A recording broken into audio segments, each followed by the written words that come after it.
Ignition, this is a green tip psychosis hangout.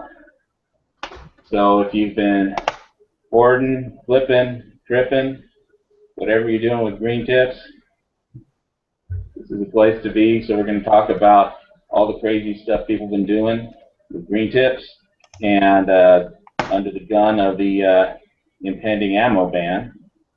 And so you're in the green tip zone. We've got Brandon, former Coastie, who brought 50 caliber ammunition to kindergarten for show and tell. Say hello. Hello. Okay. And we've got Fuss, who goes around. He was only hit by a car 3 times on his bicycle in grade school, and he's been trying to hit cars back ever since. Yep. True story. So that's our panel in case anybody else comes in. And so we're going to talk about what everybody's been doing with green tips and all the craziness and people making videos and all the various forms of psychosis and stuff that people do under the threat of a gun ban here. And everybody thinks it's all been talked to death, but it's like what people do that I think hasn't, and how we react, you know, when our community is like, they throw in another gun ban threat and everybody goes bonkers again. And it's like a form of psychosis, you know, and everybody runs around like headless chickens, including me. So, you know, we are going to talk about that now. So, Bus, now, what did you, when the 7 and 6 ban was coming down? What can you tell us that I mean, did you panic, or what did you do when that one started? When that one started, I just wrote the ATF and wrote my congressman, you know, kind of like what we're doing right now. I had plenty of 7 and 6. I do have one AK-74, and I'm going to be building another 74. So that did definitely affect me, but yeah, I didn't go out and jump on every spam can I saw. I didn't sell any for profit. I'm going to keep them. I'm going to shoot them. I may, you know, use those or store those for later and buy other 5.45. But I'm still going to shoot them. I didn't do anything different. Yeah, but did you do anything different when the 8.55 ban thing was possibility came up on, like, in the middle of February with 8.55 than you did with 7 and 6? Nope. I have very few green tips. I shot a couple yesterday, just a chrome roll, because I need to start loading for those velocities. I haven't done anything different. Just writing ATF and my congressman, just like I did with the 7 and 6. The only difference is there's a lot more writing with the 8.55 because it's the 223 and not some AK ammo that hardly anyone shoots. I mean, really the only difference I see between this one and the 7 and 6 is, hey, it's now my rifle that they're trying to ban instead of some commie gun over there that... This is an American rifle, damn it, you know, and that's what I think is like, you know, green tips aren't green tip ammos. They're like a manifestation of freedom, that when the government says, okay, you can buy these, that they trust you a certain amount, and now they say they don't, you know. So, all right. So, Brandon, what about you? What are you doing with this green tip stuff? Are you just watching other people go crazy, or are you buying any, or? It was funny. For Christmas, my girlfriend went to we have a place called Sportsman's here in Mesa, Arizona, and she went there and she bought a big old green can of the XM 55, and you know, just as a Christmas gift. And this was before pretty much anybody knew about all this stuff. So like, I was planning just to go and shoot it personally, but now that I have it, I'm guilty of being that guy, you know, that I don't want to shoot it because I'm looking around at like my gun clubs and stuff, and even just your regular 223 is like going for like $9.99 now, and it's starting to go up, and then people are panic buying, pallets are disappearing. Walmart, my roommate told me that Walmart used to carry the green tip, and now they're just selling them at like $6.99 just to get them out of a store because politically they don't want to be involved. So, yeah, you know, just kind of like. Go ahead. Yeah. It's you know, and what I don't think they realize when they do this stuff, they create more firearms being produced and more ammunition being produced because people panic buy, and then, you know, the factories have to work overtime. Like, I can remember when I worked at the firing range, like after the whole you know, I don't want to sound like a jerk, but after the whole Sandy Hook thing, we had guys lining up down our street with trucks, you know, with big, you know, trunks and stuff, getting ready to buy everything out. And for months, we could not see 5.56. Nobody was shooting AR or AK or any sort of semi-automatic rifle. Now, is this as bad as that? No, but I think, you know, you guys touched on a very good point to where before people were okay with banning, you know, like, well, maybe they weren't okay with it, but it didn't create such a stir as like, look, the AR-15 is America's rifle. You know, now you're messing with something that, like you said, the government trusts us with and whatnot, and now it is kind of a personal, it's principle now. It matters because this is America's Army's, you know, rifle. This is our rifle versus, you know, for lack of a better term, a commie gun, you know. And I think people take it more personally now because, like, whoa, okay, you know, maybe we were upset that you banned, you know, like an odd round, like you know, the 7.6, but now you're getting a little too close to home. Okay, this is what we go out and we use like periodically every day for matches, 3-gun, hunting, whatnot. You know, and it's kind of the point. Like, I actually felt like I wanted to go out and buy, you know, for that inflation prices, but, you know, I have to remind myself that, like, if I do that, I'm just perpetuating, you know, people that are price gouging, and look on Gunbroker and it's going for the price of diamonds.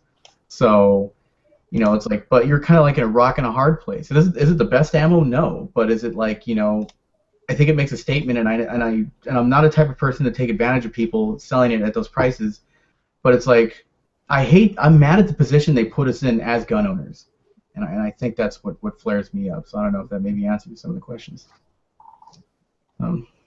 Yeah, so like the first, you know, date that they announced it, well, you know, one of the guys who does all the ammo, you know, all the video guys do ammo runs, switch from 22 ammo runs to M85 ammo runs, you know, and that was one thing they went from spending, you know, like $100 or $200 to like spending, you know, $1,600 for video.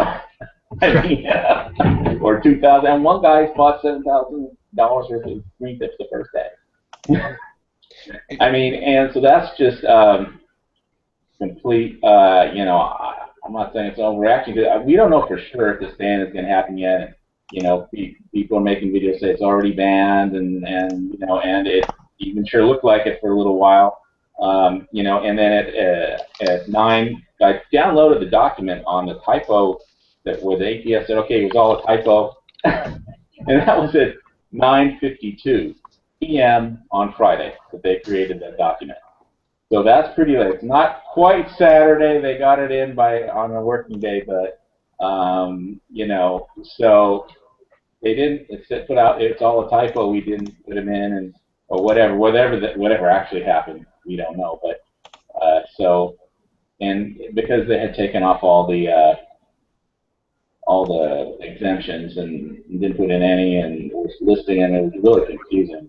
But now, you know, we know there's a chance that maybe they won't, you know, and so if you're paying 2 or 3 times as much money, you know, but what's really, for me, it was like, before this whole thing happened, I had just been buying, you know, the 193 and the M855, you know, and buying those, and you know, some people were saying, hey, you should just buy the 223. It's cheaper because, you know, the paper doesn't know the difference when the bullet goes through the round. And so he said, why are you buying 5.56, or it costs more? And I told him, terminal ballistics. He just shakes his head, and now he's like, thinks I'm a genius, you know. And you know, terminal ballistics counts, I guess, and that's why they're banning us. But anyway, so there's all kinds of stuff happening. It's just the videos that people are making, and I just watched on YouTube, and I mean, it's like it's complete, panic mode, and they're buying everything now. It's spreading out to every ammo, and like, going to pistol ammo, and people are just buying everything. And there's this one video today where this guy was in a Walmart, and the guy was like, the guy who the DQIs were like behind a box on the other side, and the clerk was like, "Oh, I lost the keys." And I don't know whether he was saving it for himself, but he called like 3 managers over, and he wasn't going anywhere until he got the DQI. He says, "I can see it; it's right there, but I lost the keys," And so it's like he was going to go to the camping section and build a camp and wait for the manager to come over and break open the thing, and I guess they got a broom or something and got it to him. But yeah, anyway. because I'm thinking that Walmart wouldn't price gouge, so that'd probably be one of the only places to buy the green tips for normal price. Because I mean, even through the 2000 ammo scare or 2012 ammo scare, when you bought from Walmart, their prices were the same. It's just the availability. And around here, all 223s are gone. I mean, I said this in chat a day or two ago, but all the local pawn shops and little places around here to buy ammo, all their distributors told them that all 5.56 and 223 is going to be banned, not just green tips. And I had to set them straight. And yeah, it's stupid. I mean, these distributors are telling one thing, the government's saying something else, and we actually know what's going to happen. So. And see, that's what happens. Like once that word gets around the campfire, before you know it, like you said, 9mm, 40, 45, all sort of semi-automatic ammunition is going to be gone. And it's just people, it's people's natural reaction is to panic. What they don't know, they're scared of. And but unfortunately, even some gun shops are guilty of doing this type of stuff. They're like, well, you better get it while you can because I heard the government's going to ban it. It's like, instead of just saying that, it's like, well, we don't know, we'll wait and see. But my advice is to not panic buy. But of course, they're in a business to make money. So. Yeah, well, this is like the psychopathology of mass hysteria almost, when people start buying stuff that isn't going to be banned anyway, thinking that they're going to grab everything next, and, we're guessing what is going to be next. It's just,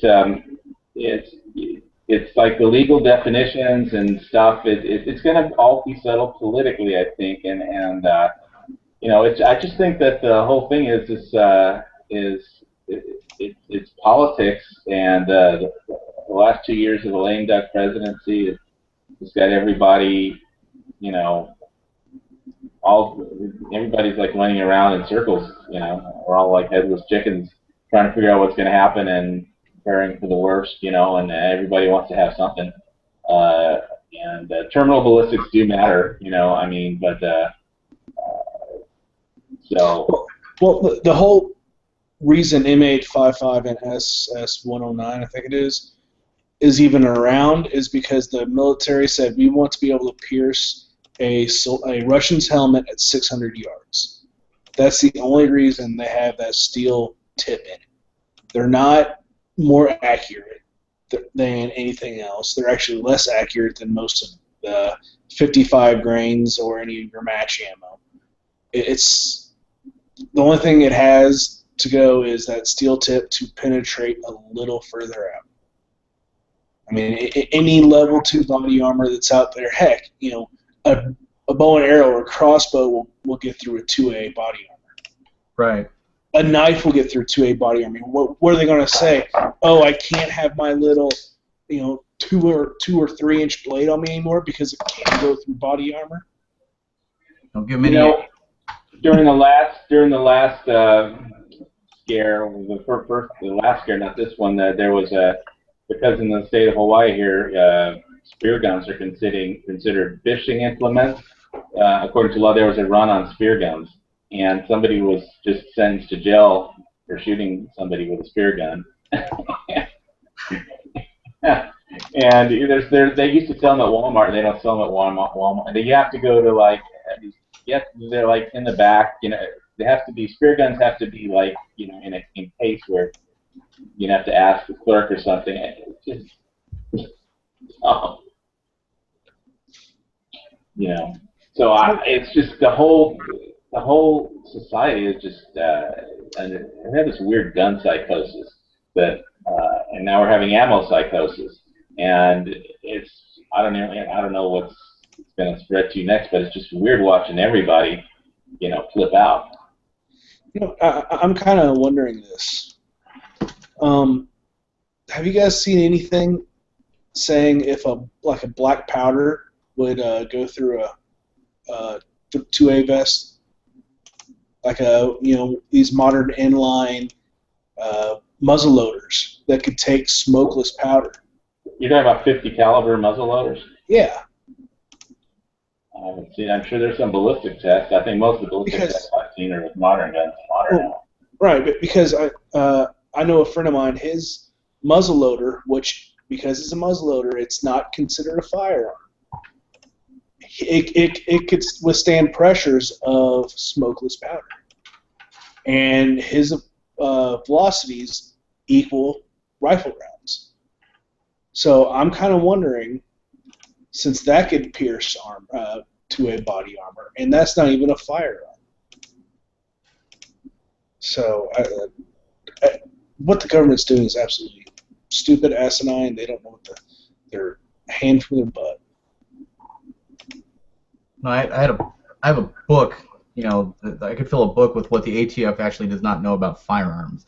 And I don't know if you guys remember this, but about like 2-3 years ago, there was an ATF agent that seized over like 200 orders of airsoft guns and said that the lower receivers for an airsoft guns as well as the upper receiver could be integrated with actual real steel, like lower parts kits, and turned into a fully automatic machine gun. I don't know if this guy's ever seen an airsoft gun. Try using that as an actual lower receiver. It's gonna blow up in your hand and won't even work, to tell you the truth. But well, I mean, the lower doesn't take a whole bunch of stress. The lower may be okay, but the upper wouldn't. Right, but he was saying that you could like use the same thing. Like, yeah, no. And because of that, like, it caused a massive airsoft ban too. Like in California, as of this year, you can't buy airsoft guns anymore. They're illegal there now. So you can buy them, but you have to paint them all pink or all green or anything like that, and they can't look like real firearms. They look like basically. You have to paint them pink? Yeah. I'd like to see the code for that. It varies by city, but it's a state law. I mean, some people care, some people don't. So in San Francisco, all your airsoft guns have to be pink, I'm sure. Yep. Is that why you moved to Arizona, because to get away from California? Yes, exactly. Yes. I had it, California. So you're a green tip refugee. Yeah, pretty much. Oh man.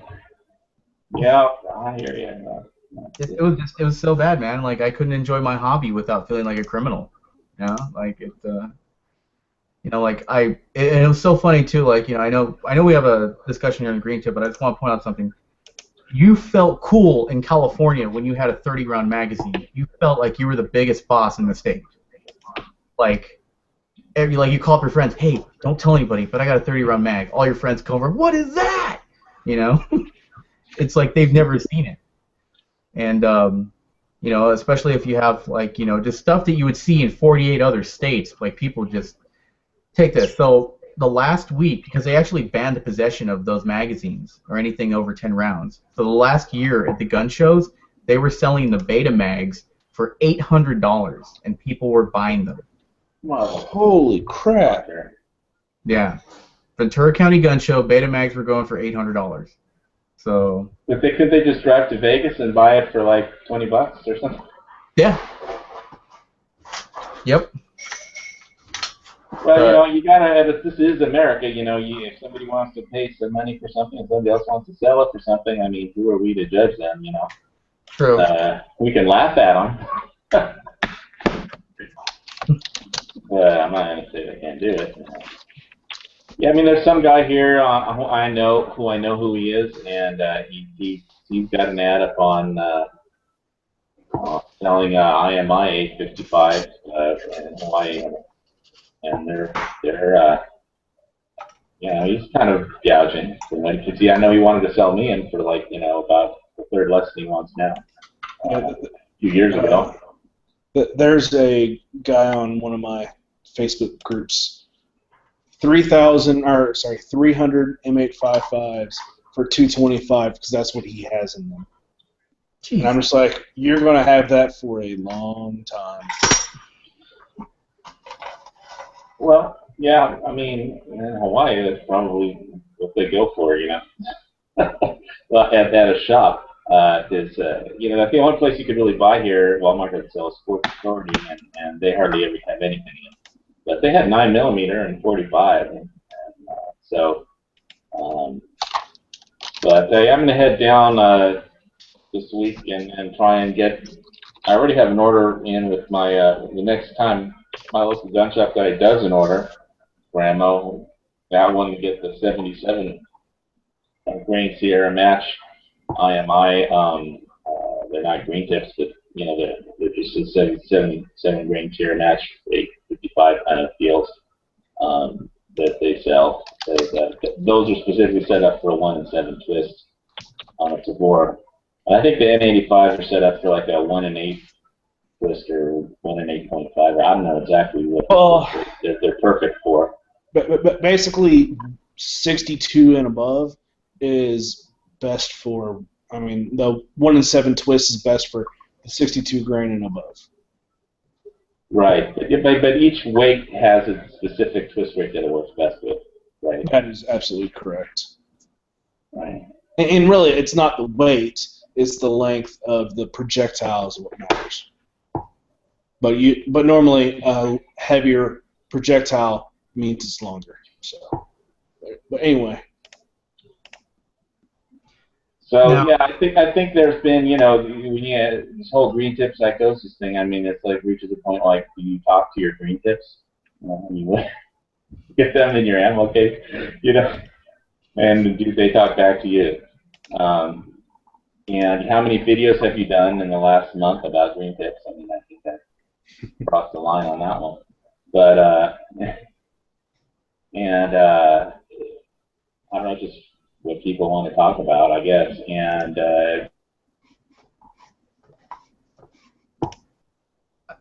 I have a question, and this has probably been you know asked before, but how do you think actually doing the petition.org or the whitehouse.gov and writing, you know, the ATF, do you think they actually care, or do you believe that they've already made up their mind? Oh, they've made their mind. They've definitely made their mind up. The White House one, that's good and all if we get over 100,000, but the White House isn't direct. You know, it's that's why I'm putting directly involved in air quotes here in the decision. I mean, they could look into it and go, okay, we see it. Yeah, we're still going to do it, or we don't care. Yeah, it's just that all the other politicians see it too, and you know, if they can get to an issue that'll pick them up a few votes in the coming election. But so does writing your congressman directly will get their attention more than whitehouse.gov. And getting the ATF, I mean, sending faxes, sending them emails, sending them actual hard paper letters. I mean, all that takes time, takes resources from them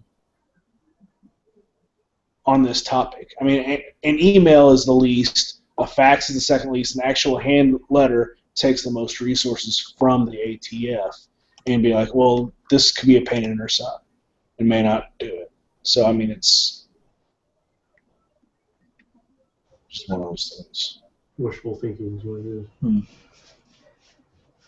Because, like, I know that, like, you know, like I talked to my buddy in California, and he was like, "Yeah, man, I've already signed a petition at WhiteHouse.gov. I've sent a letter in and all that stuff." But it's like, honestly, what good does this do? Like, we've petitioned other things. Like, but I said, well, you have to remember, you're coming from a biased thought process. You live in California, where the overwhelming majority is anti-gun. So no matter what you guys do, it's never going to fall in your favor. Mhm. Like I said, in states that we actually believe in constitutional, rights, like I think it has more of a difference. But like because we fought like the whole magazine ban, we fought the roster ban, we fought what else? We fought the bullet button, we fought the assault rifle ban. Like we fought everything in California, we always lost. Yeah.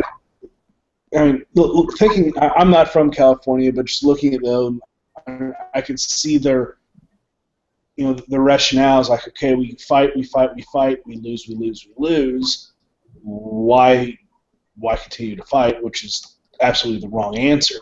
You fight until you can't, you're not here anymore. But you fight until they knock you down. I can see. Until what?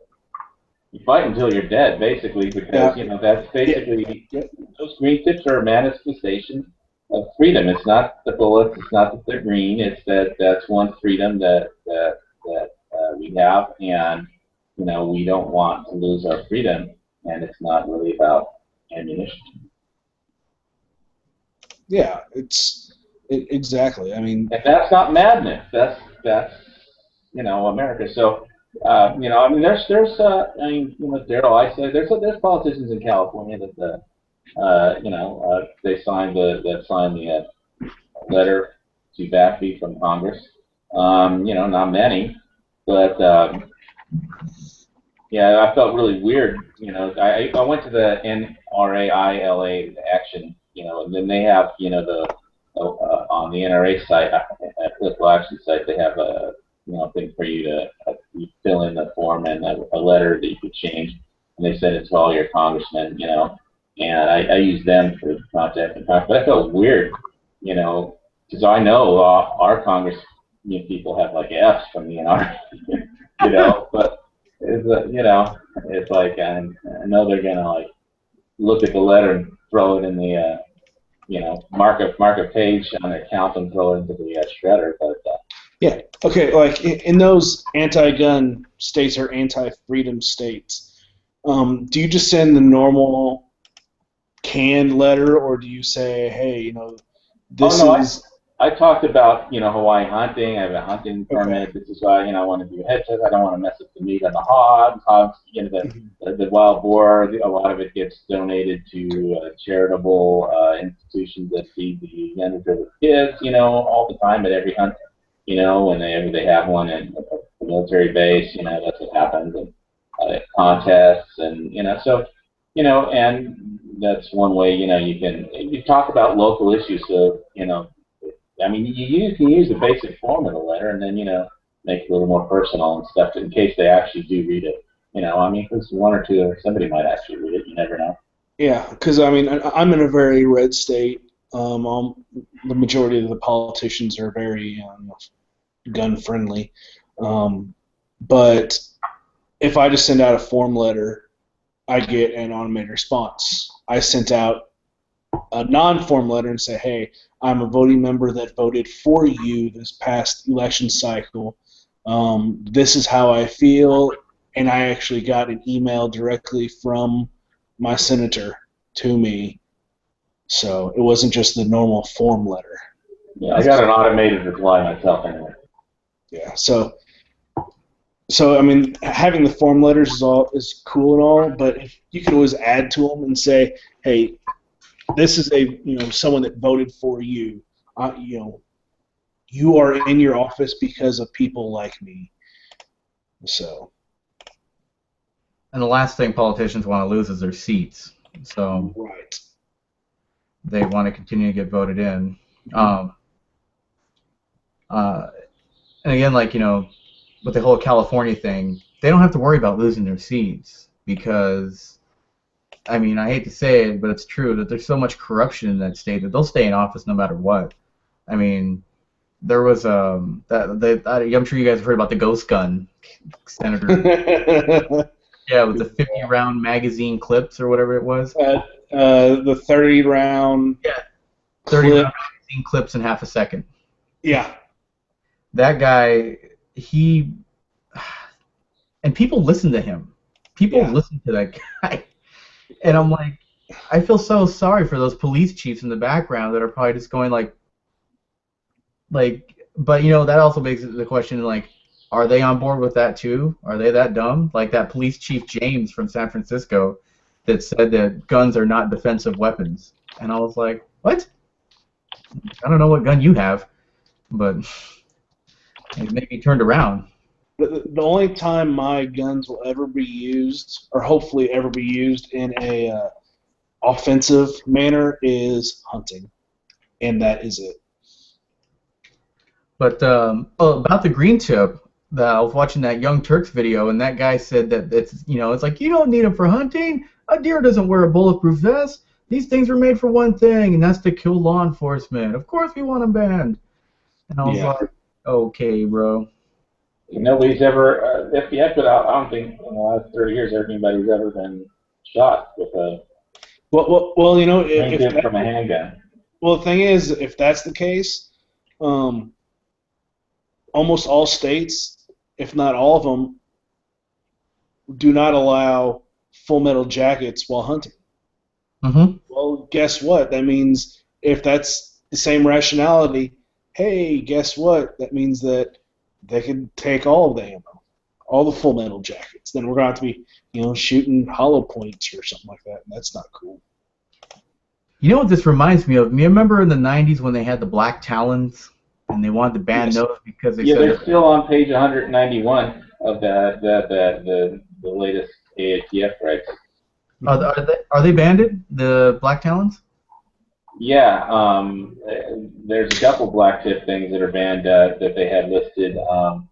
It's like you have to, from now on, when the ATF releases a document, I'm going to read it like it's Hebrew from right to left, because if there's instead of left to right, because if there's anything important, it's going to be on the last page. Of course, where people normally don't read all the way through. Yeah, I mean, like before we started the last chat, I read like 30, 40 pages into it, and then we started the chat, and then the guy came on and I'll read the very last page. Like, well, I should have started at the back, so now I know to read the last page first. Yep. Yeah, because I remember that whole black talon thing, and they weren't armor piercing; they just had a black jacket. Mm-hmm. It's because they're black. It's so true, though. An evil color, man. If black talons are made to, for inner city gangs and stuff, what are green tips for? Martians. I mean, we don't need green tips. They're going to be shooting Martians, and we're going to have Martian invasion anytime soon. So. I mean, the first thing they're come for is the telescope here on the Big Island. They're going to get the telescope observer, so we won't be able to see them coming. Because I remember when they banned the black talons, and I have a couple boxes somewhere of them. Like my old man used to carry them in his gun, and they're not what they say they are, and they still go on Gunbroker for the price of gold. It's hilarious. Some people still try to sell them as there's this awesome. They sell the same exact bullet now. It's the Winchester, it's the XP law enforcement ammunition. Mm-hmm. It's because it was black. Yeah. That's just proof. Our government's racist. They don't like it black, but if it's copper, it's okay. If it's green, no. So. Yeah, everything was just getting nice. Ammo was starting to come back. There wasn't any massive run, and now it's all starting up again. So maybe that's why they're doing it. It's because ammo started to come back down and was available. They're like, what can we do to make another run on this? So, 5% of people will have 90% of the ammo. And try and sell it for 3 times what they pay for it. Yep. Yeah, and all this time, guess what entity is stockpiling M855 and SS109? Yeah, the agency we just have to fund. If we want to fund, instead of making Congress vote to fund Department of Homeland Security, we should just have them sell off their ammo. Sell off their ammo. I mean, they could fund themselves for like a decade on just by selling their ammo. That would pay for so much. Hey, that $17 trillion deficit? No problem. We'll sell surplus military equipment. Done. No, we got that because it's for training guys. So that was. We should sell it to the Ukrainian army. They need it. Okay, Moon Food said Talons were never banned; they were just rebranded. Okay. So. Well, I was looking at 100 when I was reading page like 190, 191. They had a lot of black tip stuff that was listed there. I don't recall off the top of my head what was in it, but I know some. If somebody wants to look it up in the chat, it was there. No exemptions were there, but they did have some black tip stuff listed. I don't remember what it was. I know. I think it's also. I think it may be just banned in California because I know San Francisco banned it in the city limits. I remember that. Did you guys ever see that jail Biafra from the Dead Kennedys when he was running against Dianne Feinstein? No. It's anytime's a good time for Jello. He was right. I gotta tell you. Yeah. He did some really cool ads, though. For during that campaign. I think one day they had a picture of him sweeping. I think they had Dianne Feinstein was sweeping out some area of San Francisco with a broom, as a symbolic message, and he went and made a video with a vacuum cleaner, running up and down the street. It was pretty funny. He's a crazy person, but if I look back at that when he was running against Feinstein, and all those YouTube videos are on YouTube, so worth a look. I don't know how that person still stays in office. Gerrymandering, political, she's got campaign funding from all the liberal sources and gerrymandering. I guess that makes sense. It's like I remember when she was so mad when she lost the assault weapons ban. Oh, that was a great day. And when somebody came on into one of the committees that she thought was going to testify against, this girl was going to testify against the assault weapons, and then she, because her father was killed with one, and she said, Yeah. She came back on and testified that she wished she would have just violated the law and brought a handgun with her so she could have defended herself and risked going to prison. Yep. So, and then Dianne Feinstein just had this look on her face like, people. Right. Classic, priceless. Yeah, it's just stupid how some of these people think, like, just because you say, oh, don't bring a gun in here, that no one's going to bring a gun in there, because every time you go in there, no one, you're going to walk in and there's going to be the 5 people protecting you are all going to be armed. So it's stupid. They think that they're above us whenever we are actually their boss. So I'm wondering what's going to happen on the 16th. Do you think they're going to make a decision right away, or they're going to wait for a convenient Friday? Kind of what I'm thinking. Weekend? What I'm thinking is that same ATF letter that came out that was like postmarked like January or whatever, the M855 removed. I think that exact one is going to be sent out, and be like, oh, it's banned. But yeah, that one that they sent out and said, oh, it was a publishing error. Bullshit. Yeah, that's last Friday at 9:52. They created the document on the publishing error document on Friday, 9:52 p.m. Sorry. Yeah, and it went out through a Twitter or something like that. Yeah, that Facebook. So someone hit send on that ATF letter too early, like about 2 weeks too early. That's my take on it. I mean, because that came out Wednesday, Thursday of last week, and the 16th is Friday. Oh, so it came out on Friday. Okay. Friday night. On Facebook. So yeah, I bet you what's going to happen is 16th is going to come across. Nothing's going to happen, and then the 20th happens, and they're going to re-release that letter saying, "Oh, what we took in consideration, we read them all in the, in the 4 days after the 16th, and we're still going to ban it." They read them as they were tossing them into the shredder. Yes, or burning them, so there's no. They saved them by emailing them to Hillary Clinton. On her personal account. Right, on our private email. Yes.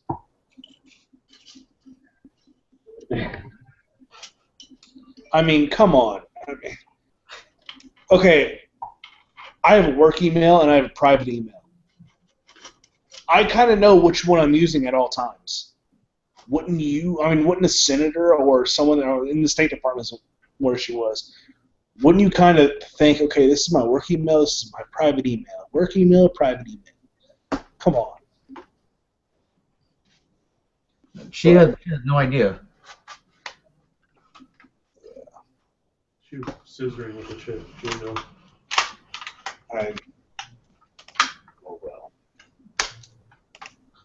Yeah, I'm trying to figure out whether they're going to make a large presidential announcement. Probably not. It's probably going to, stick it in between the, some meaningless announcement, and, on Friday night, and then they'll like invade some country Monday morning, and so nobody will ever hear about it. They'll schedule it so something big happens, over the weekend or on a Monday the next week, so the news cycle won't cover it. They won't even wait till Monday. They'll put something out at 5 o'clock on a Friday or 4:59 on a Friday, and then Monday morning, or not Monday morning, Saturday morning, they'll attack another country or something like that, and be like, oh, okay. They're like, we just decided to go and attack Iran. And in other news, the ammo is banned. But anyways, moving on over here. Yeah. Oh, the ATF sent out some letter. We attacked Iran, or we got that guy in the Congo. Obama's not going to attack Iran. I mean, did you see that? I mean, oh yeah, the new Saudi king invited over the Pakistani prime minister to solidify their nuclear deal, because they don't trust Iran, that they don't want Iran, they don't trust Obama, and that they don't really care what Obama does anymore. They're going to get their own nuke, and they're going to buy it from Pakistan. They're having a meeting. They invited over to give them another $1.5 billion so they can have a bomb ready for them the moment Iran does. Don't worry, Obama's not going to attack Iran. He's just going to give them a nuke. Right. It'll be everybody else that attacks Iran. It won't be Obama. It'll be like Israel and Saudi Arabia. And, it's like the Israelis. If Israel attacks, Obama will just say, "Hey, Air Force, shoot these guys down." Yeah, they might shoot down the Israelis before they shoot down. But if they do, Israel ambassador said, well, if the Arabs and the Israelis actually agree on anything, that happens once every 200 years, and they actually do now, and more like once every 1,000 years. But they'll fly over Saudi space and airspace and blow the crap out. I mean, literally with their German diesel Dolphin submarines, they can just launch Popeye missiles with nuclear weapons, right, and just flatten the whole all the nuclear sites, and they don't really need America's permission, I mean, they probably won't be getting submarines in Germany if they do that, but okay. Number one, two countries going to war is between those two countries. They should not have to let America know. Because guess what? If the beef is between those two countries, let them fight it out. It's not between two countries. It's between all the Sunnis and all the Persians. Right. No, right. But no, I'm talking about Israel and Iran, or you said if there's two countries going to war or someone's going to attack someone, they always have to let the U.S. know to see if it's okay. Well, crap. No, they don't need to. It's between two countries. Let them fight it out. America needs to be neutral in so many areas.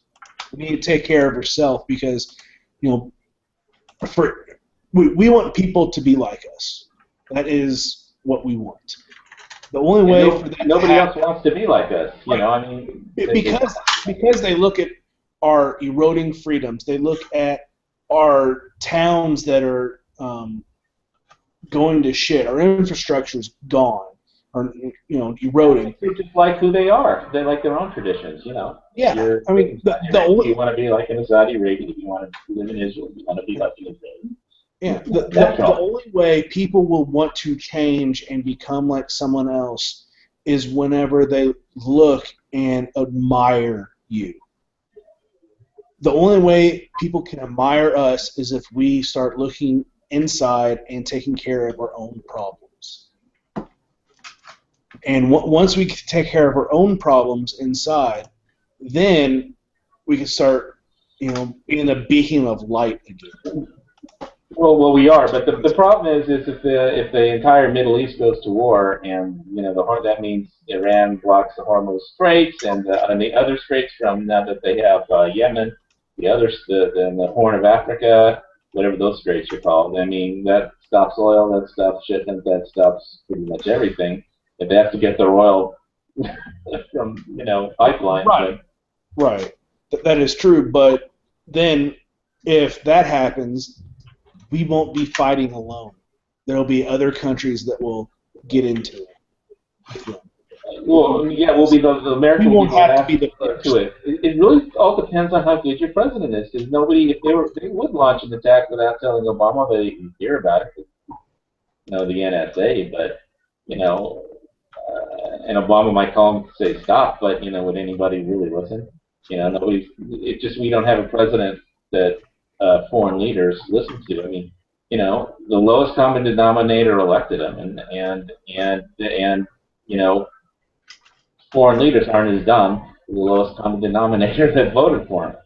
So I don't know. People are going to want to keep their stockpiling their ammo. And I just think because until we get a president, I mean, whichever party that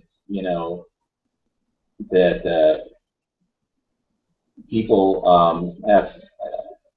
people believe in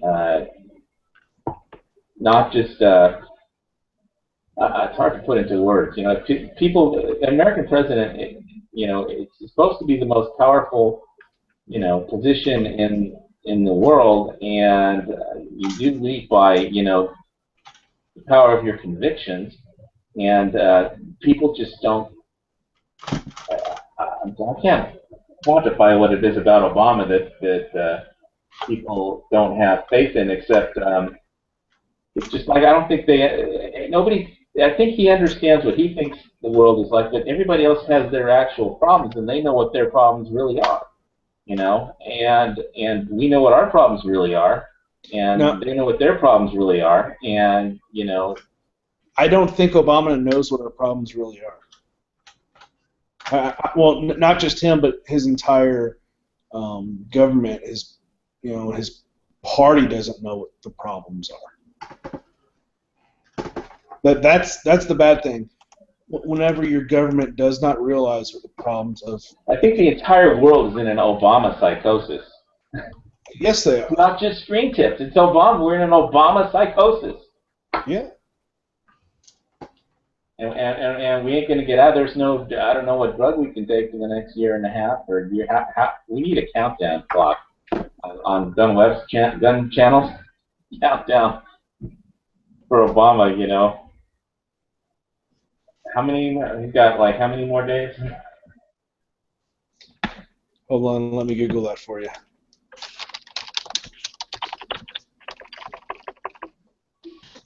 We're in an Obama green tip psychosis zone. Warning, you've entered the green tip zone and an Obama psychosis zone. We'll figure it out by the end of this chat, don't worry. Okay, 610 days, or 14,653 hours. No, that's too long. 14,356 hours? Yes, here's a link. Put that in the gun channels chat there. It's there. Well, I'm going to bookmark that one, I got to tell you. Only 52 million seconds. I don't want to get into seconds, that's too depressing. San Bernardino time. Like Obama psychosis. This is even San Bernardino, so there's even some people up in California that don't want him in office. Yeah, you look anywhere inland, you won't find any of his supporters. They're all on the ocean coast side. It's all Republican inland, and then on the coast, it's all Democrats. It was funny. I was listening to the speech by this guy named Ben Shapiro, who writes for Breitbart, and he said, "Why did Obama win twice?" And he said it was really simple. It was about his appearance. And he said, first, you had John McCain that came on the stage and, kind of hunched over, and the media portrayed him as like the angriest man on the planet. And, he was all like, I want to be president because of this. And, he just looked very stern and didn't, He's a lot older, too, a different generation than the people that voted for him. Right. Yeah. And then, Obama came out and he was just like, how's it going, everybody? And then, everybody's like, ah. Well, that and the whole, we want change. That's something that, sparked, a nation, because, okay, the Republicans, we just got, are going through the 2008 implode, and here you come and, have an older guy. And the economy just was nosedived at that point. The economy was just a disaster. One step away from, greater than the Greatest Depression. Like in 2008, I did not vote for the President of the United States. I voted for who I thought their successor would be, i.e. the Vice President, because I didn't think Obama or McCain would last the first term. I thought O'Kane would be, die just because of his old age. And I actually thought someone would, try to take Obama's life. So I actually voted for, which I'm glad he didn't, because any president should not be assassinated. So when Hillary announces her that she's going to run, what's going to happen to ammunition Psychosis then? There's going to be nothing on the shelves. It's going to be like right after Sandy Hook. You're going to see all ARs go. You're going to see all 308 semis. You're going to see anything that takes a magazine gone. And anything except your shotguns.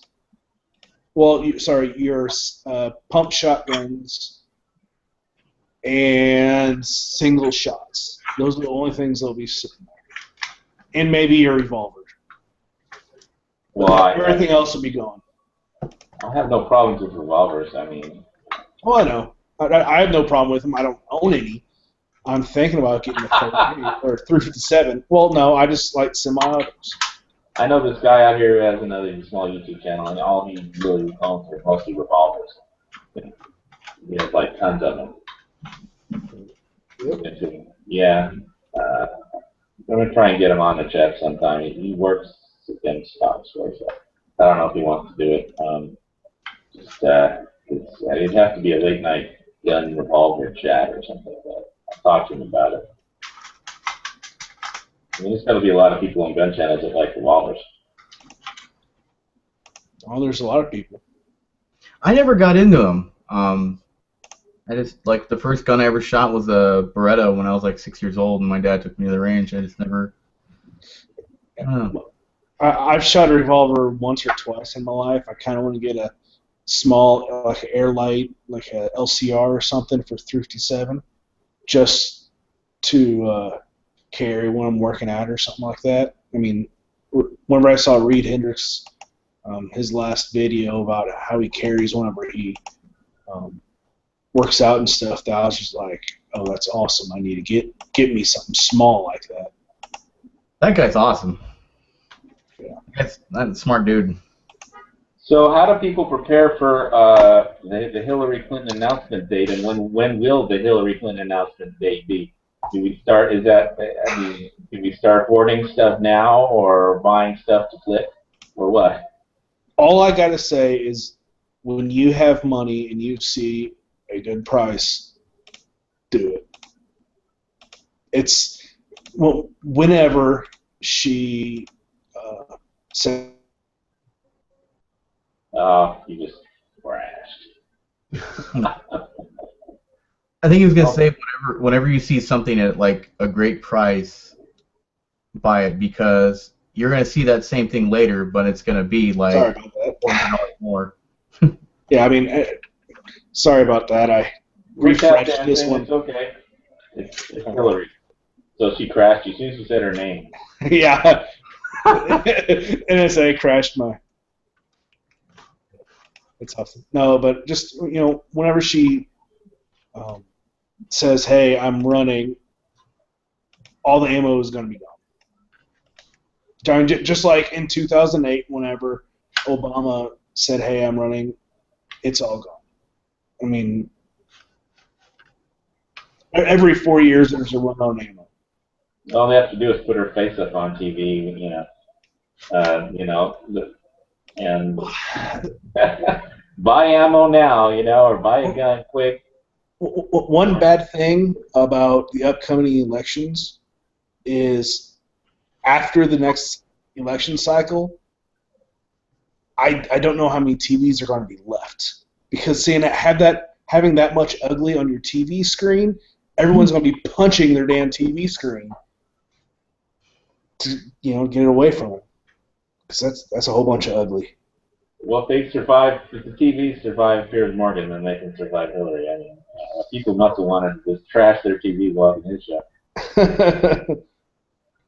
Now, what are your guys' thoughts? I know it's kind of like way out there, but say somebody who's in the middle, say like, I don't know, what do you think, like a Rand Paul type to get in there? Do you think he would actually make it to the primaries? I know he wants to. I just think, he's total isolationist completely. If you want America to completely withdraw from the world, then I guess that's who you vote for. But he would be the best. He would be a good one. Republicans would not let him.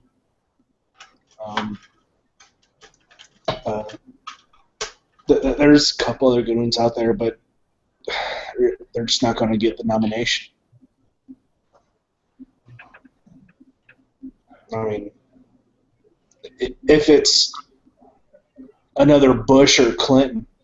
I saw they're all going. All the Republican candidates are going to the NRA to talk to them. Well, of course, because they want to have that A rating from the NRA. They need that endorsement too. What was that? They need that endorsement too. Yeah, and really, there's a lot of people that are A rating from the NRA, but they still vote no on gun rights. So it's.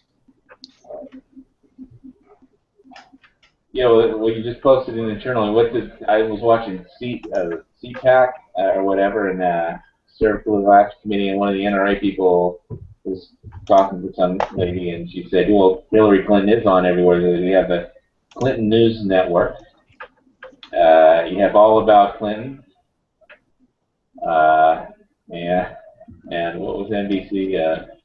Nothing But Clinton." And the Clinton Broadcasting Systems. It's horrible. I mean, if you think about it, she's actually running right now. I mean, just all the talk about her and stuff like that. And if she wasn't running, she'd be like, "Yeah, I'm not going to do it." as soon as all this is gearing up. So her not saying anything about it is just like her saying, "Yeah, I'm going to run." Because if she comes out right now and says, "Yeah, I'm going to run," then her name may leave the news waves for another 6 to 8 months until the election cycle really starts gearing up. But that's now, probably what'll probably happen is they'll one Friday they'll announce the green tip ban, and at the end of the day, and then on Monday, over the weekend, Hillary will announce, and then nobody will talk about the ban. Because everybody's gonna be talking about all the, other politics, and it'll just go under the wayside. And they don't have to start a war. I mean, there's enough wars already. They don't even have to start any. What part of the world isn't at war at this point? Because Boko Haram joined ISIS now, and is Canada at war? well, they're at war with Obama trying to get that pipeline through. That's true. Is Argentina at war? Yeah, yes, they are. They're at war with their own president because they're trying to get rid of. They blew up the Israeli embassy and killed a bunch of Jews, and Iran did it, and they all know it. And the day before the prosecutor was assassinated, the day before he was supposed to present his case. I mean, I know one. Switzerland. They're not at war. Wait a minute. Let me think about that. I'm sure I'll find somebody there that's talking about The Swiss are never at war with anybody. I don't even think they would know if they were at war. They're so chill and relaxed. And rich. And rich, yeah. All right, well, I might let you have to agree on Switzerland, other than just the banking system regulations. Because they're actually opening it. They're doing stuff to make sure that people can't just go to Switzerland and dodge taxes. But some of the bank secrecy laws are changing. No, well, yeah, you don't have to go to Switzerland for the banking anymore. That's what the Cayman Islands are made for. Them too, banking laws are changing. I mean, we ought to open like a green tip bank. Bank of Green Tip? Yeah, Bank of Green Tip. Green Tip Republic. You can change that caution green tip zone into a flag. And I was going to stand in front of the police station. We need green tips or on the side of a road. And move on. We need ammo subsidies now. Yeah, well, I mean, the government could sell the ammo back to the people so they can pay to run it and stuff so they don't raise their taxes. The government is making ammo so expensive that we need subsidies to buy it. Yeah, I mean, when we can use our SNAP funds to buy ammo instead of food, that would be helpful. Yep. Like most of Hawaii is on SNAP. Going to the ammo store with Wick. Oh, that would be so awesome. That would be great. This is made for food. My AR is hungry. Right? I'd like Chris Costa. My kid. It's good. Yeah, I need ammo so I can go shoot a boar, and then I'll have bacon. Exactly. And it actually makes sense. Okay. Green tips. A valid use for it is the hide of a boar. Boars have extremely tough hide. There's your use for a green tip. And ribs. I mean, what's better than ribs? Yeah. And some pork ribs. Heck yeah. Yeah, you put them in a smoker for a couple hours, and then wrap them up with some, spices and apple juice, and another couple hours of 275, and 4 hours they're done. Right? Yep. I'm freaking hungry now. So, what's that? He's hungry now. Oh, I was like, I'm freaking hungry now. Thanks. Welcome. Into the chat. So, green tip, snap cards for green tip. I mean, what they say, give a man food, give a man a fish, or give a man a board, and he'll eat for a day. Teach him how to shoot a boar. Give him some ammo, and Yeah. you don't have to. No, not to shoot him. Let him have the means to shoot a boar. Yeah, what we need is green tips, not food subsidies. Yep. I can imagine that. You imagine going to like your gun store and it see like there's a box of green tips and stuff and it says WIC approved on it. If we really want to eradicate the boars, make all the people that are on WIC, give them an AR and go down south and start shooting boars for their dinner.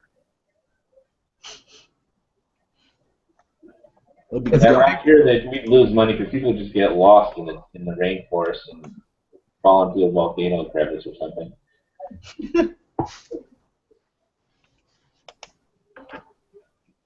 So I like who really has the psychosis? Is it the gun people or the people that want to actually ban the guns? Or they have their own kind of psychosis. We did this to ourselves as far as making the prices go up. I mean, right. But as soon as as an American, not just an American, but American in general, if you say, hey, you can't have this, guess what we want? What we can't have. Yeah, we want it right now. That's how we, because we want to go through a green tip drive-through. That's what we need. Green tip drive-throughs. No, GTBA. Green Tips for Boars Association. Thank you, Robbie. That's awesome. Green Tips for Boars. Well, the only waiting period we should have is the time when you go up to the drive-thru, you pay the teller, and then you have to wait till you get to the the window, pick it up. That should be the waiting period. A wait time for what? There's a wait time there for ammo. No, there's no wait time for ammo. The only wait time is we don't have any, so we got to wait to get it, get it on a pallet and ship it on a boat. Since there ain't none left around here anyway. So yeah, there is a wait time. It's about 2 months. Just because you have to put it on a pallet and ship it here. There ain't none left. Let's see. So green chip drive-throughs. Green tip dementia. I kind of like, if it actually does happen, if the ban goes through and they do ban this ammunition, what do you think we'll see? What do you mean? Like, what will that set in precedence? Do you think, because there was a couple of people saying, like, I know members of Congress are saying, like, if this goes through, we need to defund the ATF because they keep doing this. They can't defund the ATF right before an election. They can't defund anything right before an election. They'll have to wait till after the election. Whoever wins, they can defund it because whoever does, when Congress defunds something, the poll numbers, the press portrays it as it's all Congress's fault, and then everything. They have to wait till after the election before they think about the funding stuff. It just gets portrayed the wrong way in the press, and the executive branch always wins that in the realm of public perception, and which is what counts, not what the reality is, but the public perception. Yep. Right, because the public lost their mind when they're like, no, Homeland Security is going to be defunded. And I got an email in the mail saying, because I'm on a reserve status now, they're like, oh, stop and cease all operations at midnight if Congress doesn't approve something. And I was all like, what am I doing? What, not show up for training? I wasn't going to do anything anyway. We're government employees. You don't have to tell us not to do anything. We never do anything anyway.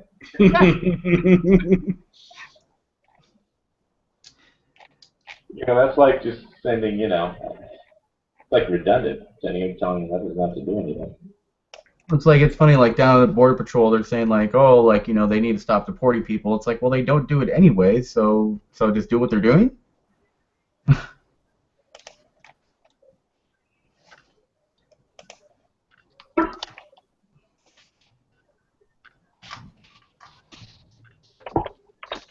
Yeah, so let's see. So basically, I think what's going to happen is they'll ban these green tips, and then at a convenient moment, and then as the election gets closer to election, one of the candidates, they'll pick the right time, and Clinton will come out and say, we're going to ban these 5 kinds of ammo, and then they'll just make a big stab at a bunch of them, right in the middle of the election. And because she's going to stop gun violence, they're going to ban ammo A, B, C, D, and E.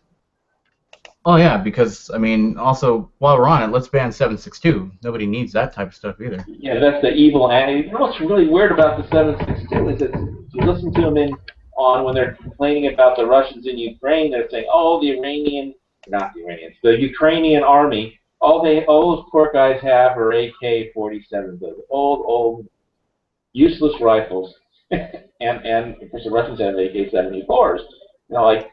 Okay. But that's not why they're winning. They have T90s. Yeah. It's funny, But in America, if somebody has an AK-47, it's like they're fucking evil, those bastards. Yeah. Whenever their Ukraine defense forces have AK, they're like, oh, that's dilapidated equipment. We have it. Oh, that's a military style. You just said it was dilapidated. I mean, it's in the previous segment, probably. Yeah, 2 sentences before. If they switch from gun control to Ukraine, in one show, then they get portrayed completely differently. Yep. All the Ukrainians have these old AK-47. I mean, if they had some T-90 tanks that would, instead of just some old T-55s from World War II that without any parts or whatever, or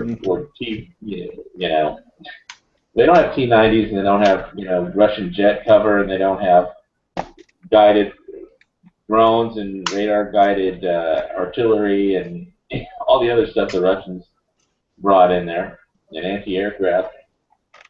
They're fighting the Russian army. But and so it's not the rifles that are the problem. It's everything else. So, I mean, Russia can kick Ukraine's ass all they want. As far as I'm concerned, let them have it. Then they have to clean up. Then they should let them take the whole fucking thing over, and then let them have it. They're so far in debt right now that if Russia can't afford to bail themselves out, much less Ukraine, and the economy is just their economy is like in the dumper. Well, I think they might want a war in the Middle East, because then the gas prices would go up first if the Hormuz Straits get shut down, and then they could sell all their gas to Europe, and Europe won't give them any shit. Even if they roll over a few Baltic NATO countries. Yeah, we're almost energy dependent, so that wouldn't. But Europe isn't. Yeah, Europe is not. Yeah, they're a little more advanced, man. And that's the other thing too. It was great, man. Last month when the gas prices were like $1.70 a gallon. Oh, I took trips. I drove my car.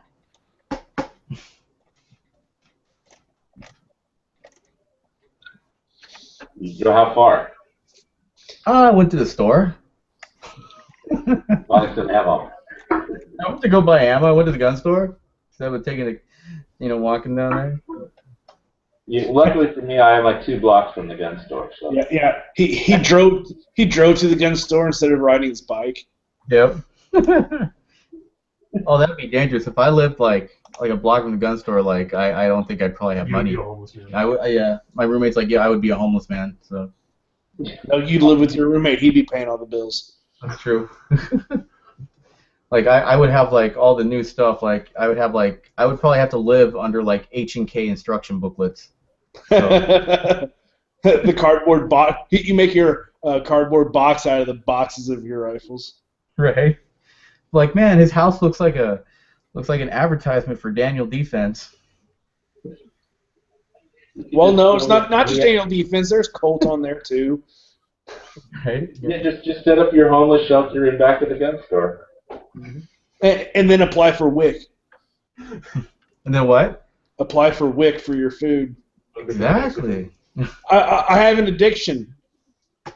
Yeah, well, in the center of Kona, you can apply for Obamacare and SNAP and right all within one block of the gun store.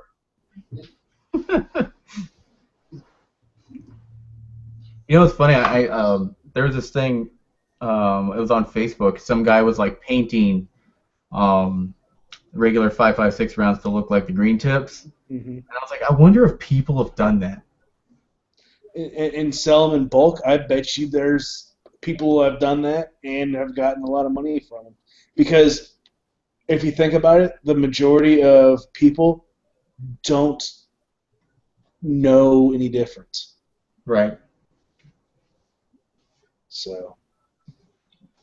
Because I have tracer rounds that are green tipped that look exactly like, the MX 855.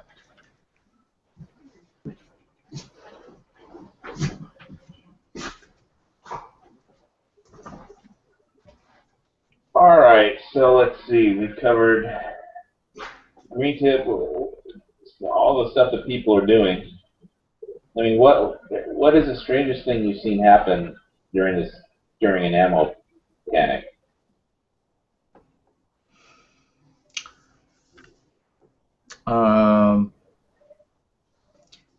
Just people trying to price gouge. Well, I did see some guy was offering up a AR-15 rifle for as many green tips as he could get.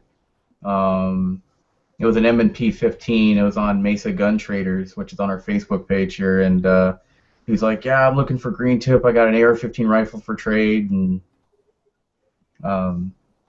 it's causing some people to do some irrational things. Yeah, I'd have to say it was just people going out and spending like $1,700 on ammo in one day. I mean, not that I just bought. I mean, I don't have hardly any green tips compared to all those crazy people. It's like how high can you stack it?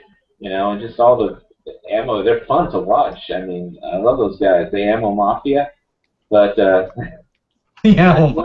Yeah, there's the Ammo Mafia. They see it coming. Walmart has stores. Limits. The Ammo Mafia. They're out there, man. I mean, like you, Hawaii. I have maybe 50 to 100 rounds of the green tip stuff. Like I this. don't shoot it. Like for Christmas, I opened up a gift, and my girlfriend got me this case of Federal, and this was the green tip stuff. I was planning to go out there like next month and just dump my beta mag, but now I'm like, should I? I don't know. I mean, this little thing is causing so much panic. Mm-hmm. Yeah, just Drew, shake the case around because people really like the sound. We'll get a lot more viewers. Shake it. All right, now you double our viewers. Right. And when there's probably not many watching. Well, but they'll watch later, because it says green tips. I watch The Walking Dead stuff all the time. Matt's live chats on those are hilarious. They need to do a green tip zone like Walking Dead. Right? Zombies are green or something, right? I get to see that too. Greenish. I get to see like Rick going into the. That's another reason we need green tips. Each round will penetrate more zombies standing in a straight line. Yeah, how many zombies can you shoot through before a green tip will stop? Penetrating. The people from the town that they're at right now needs to do that. Since they chain them up, they'll just chain them all up in a straight line and shoot them. And oh yeah, this green tip does go through 5 more zombie heads. I get to see Rick going like, "We need to get more green tip. They're gonna ban it." Yeah. Carl, call the ATF. All right, so what is the maximum zombie penetration of a green tip? Don't they like fall apart after, what has it been, like 6 months after the initial infection? Ammo Mafia plus Amish Mafia equals drive-by buggy shootings. Drive-by buggy shootings. We need to do an ammo mafia versus zombies video or something. Halloween's too far off. Man. All right, what? I'm running out of angles on green tips, guys. Help me out. I know. No, I think it's. I mean, it's been like we said earlier. Everyone's had chats on them. Everyone's been seeing videos out the ass on them. We've been talking about them for an hour, almost hour and 20 minutes. I mean, it's as far as information or what they may do or may not do, or I mean, it's all we really have to do is wait and see what happens. Yeah, it's Sunday, man. I mean, nothing's gonna happen until Monday, so all you can do is talk about what other people are doing, basically, at this point, and what you're gonna do. I mean, I don't know if they had a case of green tips at a reasonable price, I might buy one at the looks, but I know they don't have it. It's Hawaii. But, there's places around the country that people go buy them, and then they can still get it. I don't know why Walmart, they have deliveries, it seems like every day with some green tips or ZQIs or something.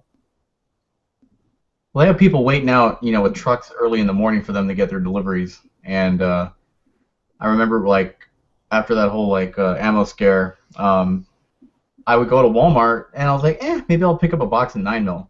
And there'd be a line all the way to the baby crib section of guys sitting there just waiting there, and all of a sudden the dude with the keys would come up and they'd be like, the guy would open up the case, I want that, and they're like, hey, one at a time, and then they'd be like, oh.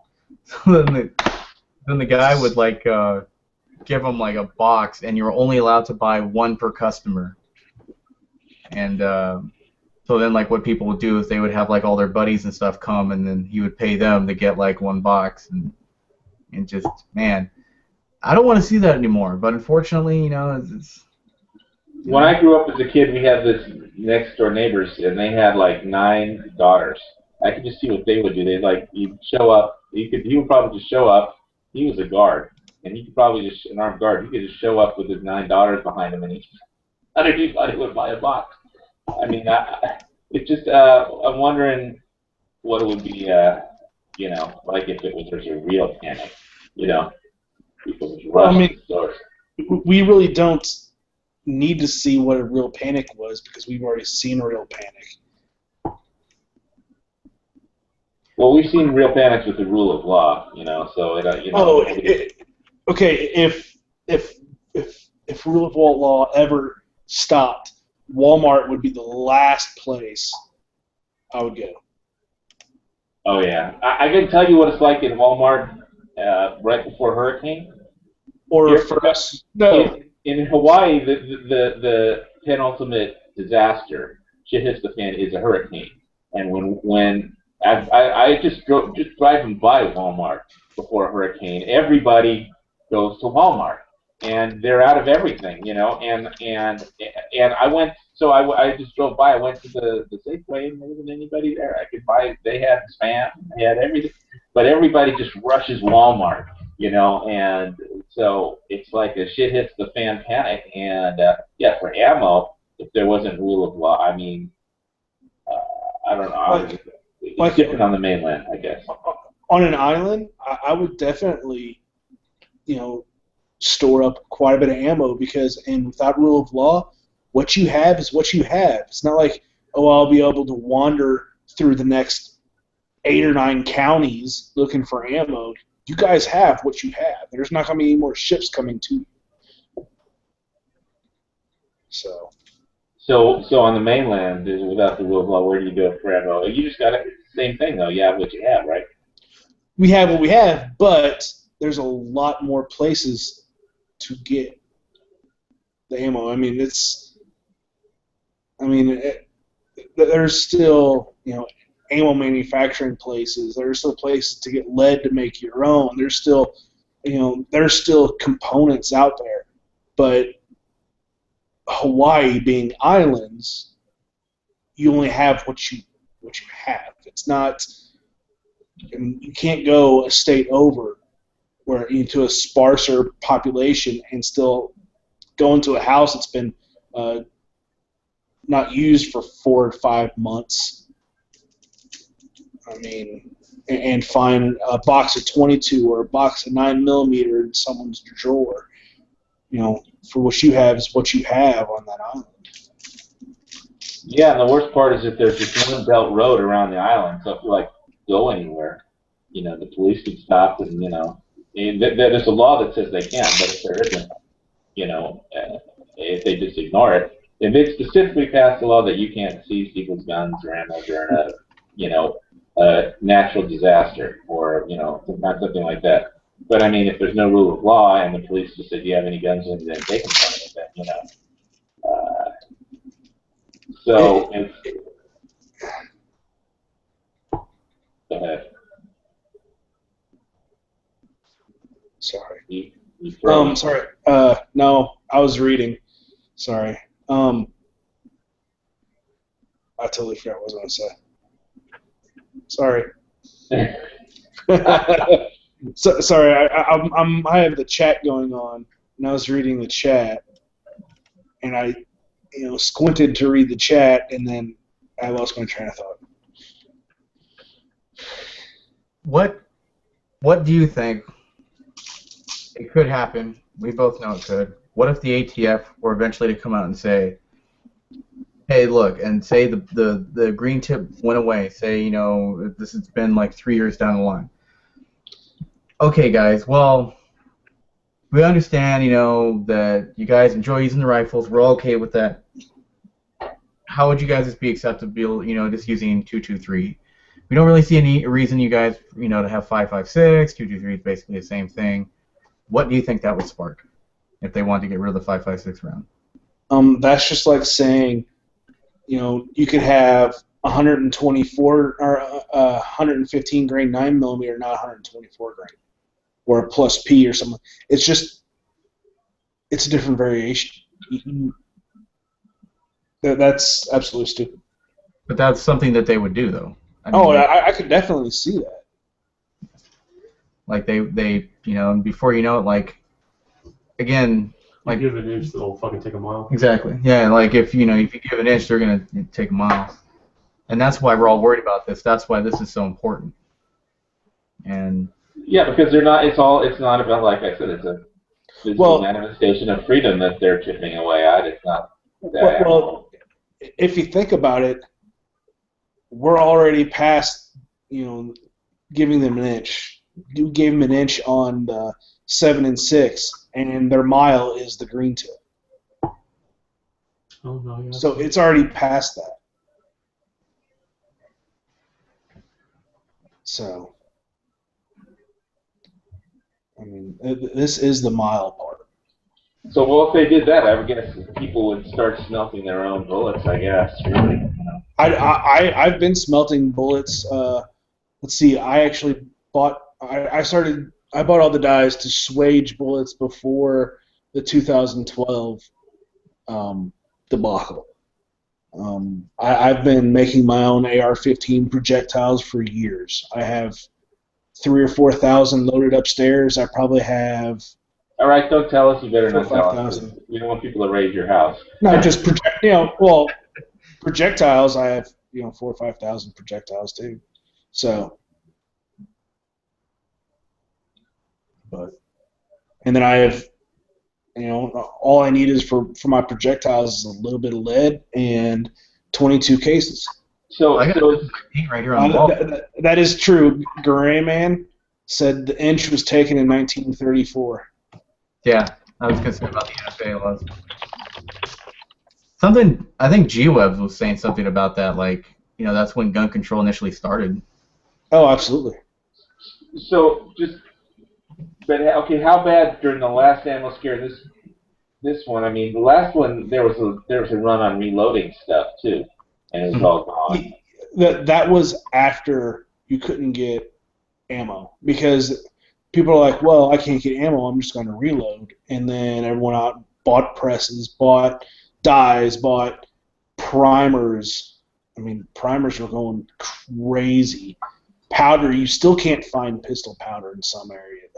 Like most of the time, you can't find pistol powder. Still, some rifle powders are hard to find.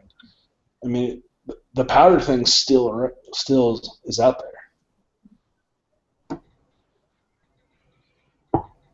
Okay, so this is Hawaii Volcano Squad, and you're in a green tip zone. And if you're still watching this green tip zone video, at this point, you already have green tip psychosis.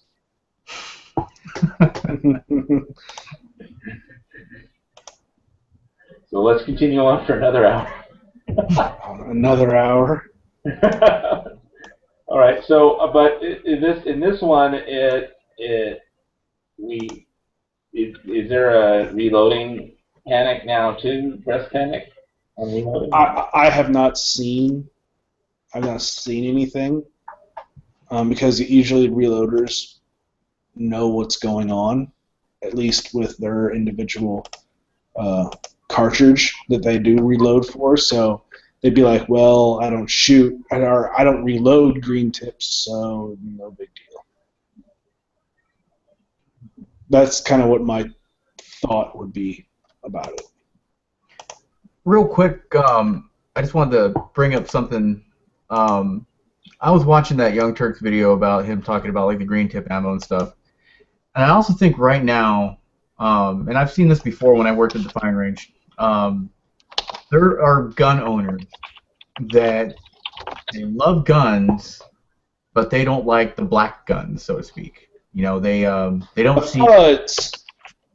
Huh? I call them FUDs. A lot of FUDs? people call them. Yeah. FUD from Elmer Fudd. Elmer Fudd. Yes, thank you. Yeah, there's they're the guys that would have like a 30-06 Savage or 12 gauge whatever, maybe like a 38 snub, some of those things, but they will absolutely not. I had a buddy that had like 20 guns, but the second I bought an AR-15, he's like, oh, what do you need that for? What do you need a freaking you don't need that crap. What do you need 30 rounds for? And when I worked at the gun shop, there were a lot of guys that looked up, at all the wooden guns, as I'll call them, but then they looked at like the AKs or the ARs, and they would say like, oh, why do they even have those? People don't need those and everything. And it's kind of like, come on, as the way I see it, it's like, look, man, if they can ban these and they can ban those, it's just gonna take longer, but they can do it, you know. And I said, yeah, it may not be your thing, but you need to value them both. And it's like just like, would I ever, like, I hate to say it, but would I ever really care if somebody banned a 30-06 rifle, a deer rifle? It's not my thing. I would never go out and buy one. I don't have any desire to, but I would care. That's just like saying, oh, we're going to ban Chevys because they don't have an EcoBoost engine, or something like that. It's just because one person doesn't own it or doesn't see a need for it doesn't mean that it's not something valid to have. Mm-hmm. And there's a lot of gun owners like that, and maybe that's also part of the problem too. Yep. The thing is in this gun hobby that I'm going to call it a hobby. I'm not going to call it a culture because most people aren't in the gun culture. They're in it for the hobby. We like what we have, and if someone has something different, we don't like that. Going back to the car analogy, some people love Fords but hate Chevys and Dodges. Well, guess what? They both pull. They both haul everything. They're both equal trucks. It's just, hey, you like Fords, not Chevys. Whatever. They're the same thing. Right. They still get you from point A to point B. And I have to say that I was guilty of that type of stuff myself because when they had when they were in the middle of banning that AK ammo, to be honest, like, I didn't hear too much about it, and it was part of a kind of what we want to call like a sub round. It was just, it wasn't widely advertised as the 5.56s. So I didn't really think too much of it. I was like, well, I don't own that rifle. I just bought an AK this year because I didn't really like the AK, but I wanted to have a rifle, because at the time when 5.56 and 2.23 was not available, there was 7.62 all over the place. You don't like AKs? Mm-mm. No. Man, those things are a blast. Just firing an AK is fun. What's wrong with you? They're blast. I just get this charge, It's like I'm like the opposite of that NBC guy. He gets a Chris whatever message. That just revs me up one shot, and it's like it's just a blast shooting AKs. I don't know. We all know it gives you a boner. Now I just bought an AK. I bought a Sestava. I don't know if it was a good one or bad one. I don't know anything about AKs. I know that James Yeager swears up and down by them, but as far as what I know personally about them, I guess they're very durable. But I've been brought up around the AR and M16 platform. There were in Vietnam. There was reports of North Vietnamese dying on their AKs, rotting through their AK, and people picking up the AK with the rotten meat still on it, charging the weapon, and doing an ammo dump. So, I mean, reliability is superb.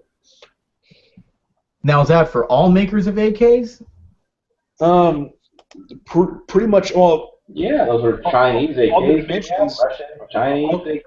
Dimensions, the inner dimensions are about the same. Okay. That's why they all take the same mags. They all take the same bolt carriers. Well, except different lengths of gas systems, but that's different. Right. A lot of them you can even interchange the bolts on them. I mean, it's an AK design. So yeah.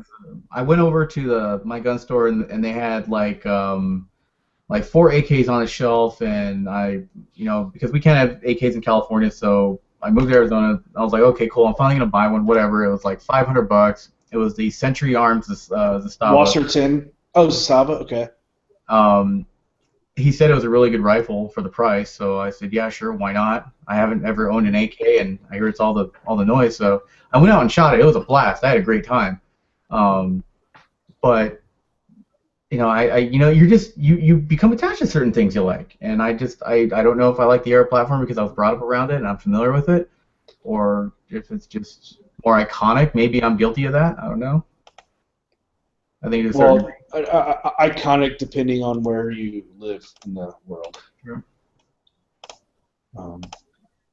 You go over anywhere else, any comm block or third world nation, they're going to be like, AK what? I mean, AR what? or if you go into Europe, they're going to be like, okay, FAL. They're going to be doing something, a 308 rifle instead of a 5.56 AR. I just saw that movie Chappie, and the things that they're using there are the fouls and a lot of H&K, and which is supposed to be in South Africa. So they don't have any ARs in that. They have one. The main character uses one, and it's a suppressed like M4 that sounds like it's shooting an M60 round, but bad sound effects. But even with the suppressor. Yeah. If you want to hear the most terrible gun sound effects, watch G.I. Jane at the end when they're doing the retreat and they're using covering fire. They're using the MP5 SDs, and it sounds like an M60 going off. It's like it's so funny.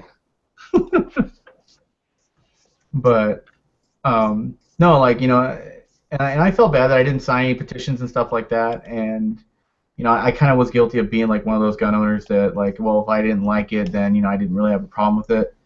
So I think what this has done to a lot of other people, like, it's kind of opened their eyes. It's like, look, just because you don't enjoy it doesn't mean that it's not important. It's all important, and that's something that I looked at with this.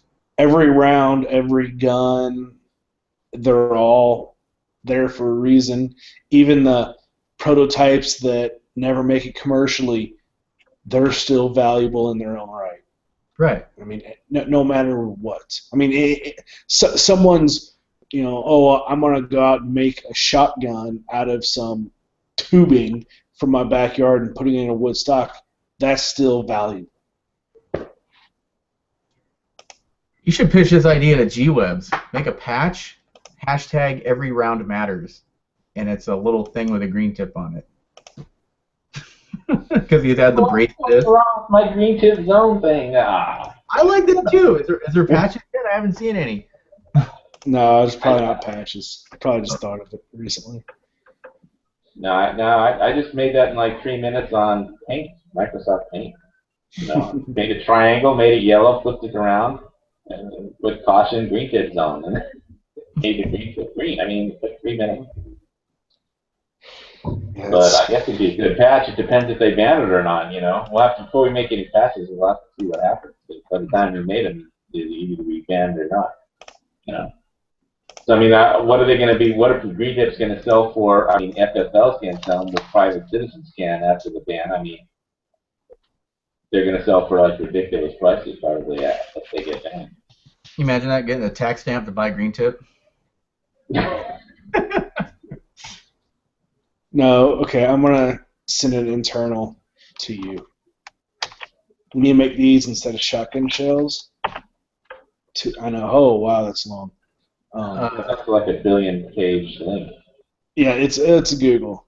We need to make those into green tips instead of shotgun shells. Gun equality. Yeah.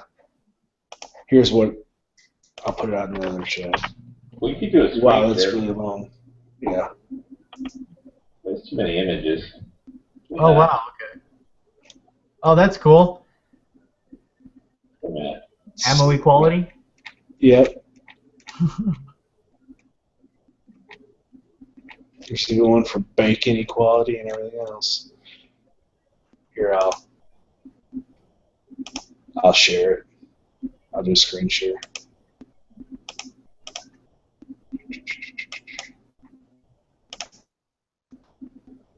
Can you see it? Yeah. Yeah. Wait. Here, let's try it I again. just see the shotgun shells, that red thing, that's it? Yes. Yes, the equality sign with shotgun shells, we need to change that into 5.56 and have a green tip and a non-green tip. Right? They're always telling us we should accept, everything. Differences. Yeah. Yeah, that website has it for,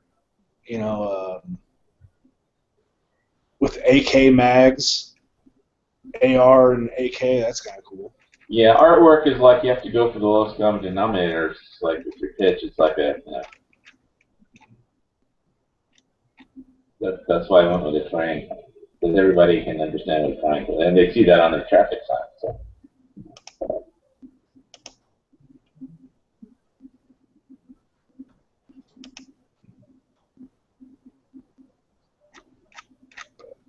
So anyway, I don't know where else to go with the green tip thing. We pretty much killed the green tip psychopathology of green tips. I mean,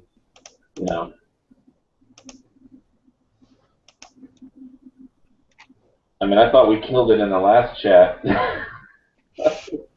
Yeah, I think this is a few more nails in the coffin until something happens. I mean.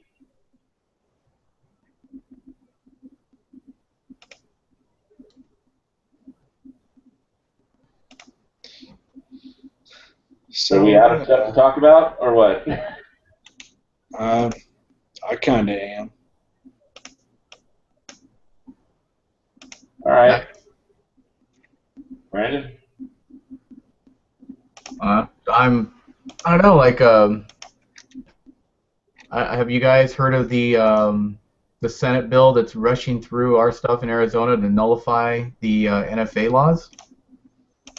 I have heard of that. How do they get past the supremacy clause? I mean, I don't States' know. rights thing, probably.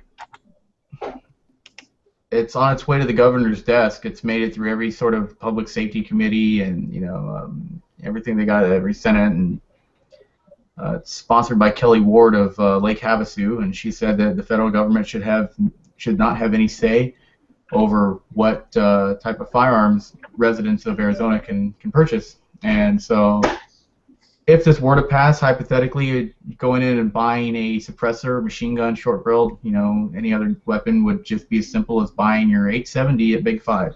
Well, it's going to be challenged by the federal government if it gets signed. I mean, or somebody. Well, is Arizona in the 9th district? This quarter. I don't know. But so I guess it would be like people are already talking about it, like, because I know Travis Haley has his stuff here down the street from me, and he's, they're putting something out like, yeah, if this passes, then, like we could start manufacturing suppressors and short barrel stuff in Arizona, and make business out of it, and bring a lot of jobs. I don't know about a lot, but it would bring some. Silencer Co. wouldn't be the only person on the block anymore, or Gemtech. But still, I mean, those are machinist jobs. It's not a. I mean, you're not going to be employing like 1,000 people right away. It'll be, 50, 20, 50, 100 people. But still, that's more than a lot of people. So what a lot of branches of government are doing. Right. Well, the ATF claims that they just hired like 200 agents or something like that, and I was all like, well, could you throw a couple of those down? Because I got a trust that needs to get passed. What are they doing, these ATF agents? Thinking of ways to impede our rights. Well, They have to assign it to something. When I went to SHOT Show like 2 years ago, they had the ATF booth and stuff like that, but I don't know, I just didn't think to talk to them. And I think G-Web's actually talked to them. Yeah. Yeah, but he was polite. He didn't go with my idea to like entrap get like a picture of some ATF agents with some hookers in a hotel room or something. I kept telling him, don't be nice. Find some hookers and get them in some nasty figures. Find like the head of technology branch. Yeah, anybody. We need an ATF scandal now. Yeah, we've had every scandal in every agency. No, the ATF has had scandals. It's called Fast and Furious. Yeah, I know, but if it just involves guns, that we need like, sex, drugs, and rock and roll kind of a scandal. The Secret Service. Secret Service. Yeah, well, the Secret Service isn't in charge of anything important. They just protect the president.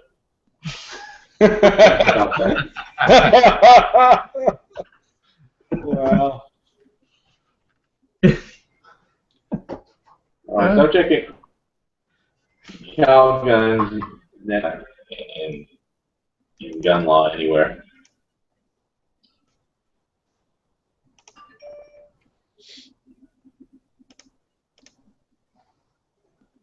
What are you guys looking at? I'm just looking at people were talking about steel, whether they're going to go for steel core 7.62 by 39 ammunition. California's really pushing it. The Ghost Gun guy, he's really like dancing around this bill. Wait, there is no by 39.